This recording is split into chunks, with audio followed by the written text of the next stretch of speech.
அன்பு நண்பர்கள் அனைவருக்கும் வணக்கம். இந்த வாரம் ஏப்ரல் 21லேருந்து ஏப்ரல் 27 வரைக்கும் மேஷராசி அன்பர்களுக்கு எப்படி இருக்குன்னு பார்க்க போகிறோம். இந்த வாரம் மேஷராசிக்காரங்களுக்கு ஒரு புதிய முயற்சிகளுக்கான முன்னேற்றமும் கொஞ்சம் மன அமைதியும் தேவைப்படக்கூடிய காலமாக இருக்குது. உங்களுக்கு வேலையில் வேலைப்பளு அதிகரிக்கும், ஆனாலும் உங்களுடைய திறமை வெளிப்படும். மேலதிகாரிகளுடைய ஆதரவு உங்களுடைய வளர்ச்சிக்கு கண்டிப்பாக ஹெல்ப் பண்ணும். வியாபாரத்தில் புதிய திட்டங்கள் செயல்படுத்துறதுக்கு சிறந்த நேரமாக இருக்கும். கொஞ்சம் பணத்தில் பணம் கொடுக்கல் வாங்கல கொஞ்சம் சிக்கல்கள் இருக்கலாம். அதனால் ஃபினான்ஷியலாக நீங்கள் கொஞ்சம் பிளான் பண்ணிங்கன்னா எல்லாத்தையும் ஜெயிச்சிடலாம்.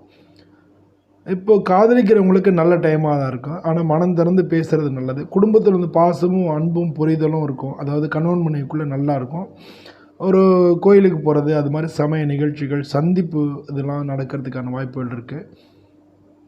திருமணத்திற்கான பேச்சுவார்த்தைகள் இந்த வாரத்தில் நடக்கிறதுக்கு நல்ல சான்சஸ் இருக்குது. அதுவும் தாய் வழியில் உள்ள வரன்களை பேசுகிறதுக்கான வாய்ப்புகள் மிக அதிகமாக இருக்குது. உடம்புல சின்ன சின்ன குறைகள் வரலாம், சின்ன சின்ன பிரச்சனைகள் வரலாம். தூக்கத்துக்கு நீங்கள் முக்கியத்துவம் கொடுத்தீங்கன்னா நல்லது. தூங்குறது ரொம்ப முக்கியம்.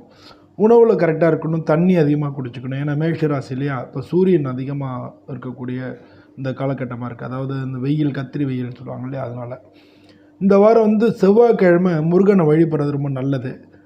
இந்த வாரம் அதிர்ஷ்ட நிறங்கள் சிவப்பு கலரும் ஆரஞ்சு கலரும், அதிர்ஷ்ட எண்கள் 1, 5, அதிர்ஷ்ட நாட்கள் செவ்வாயும் வியாழனும்.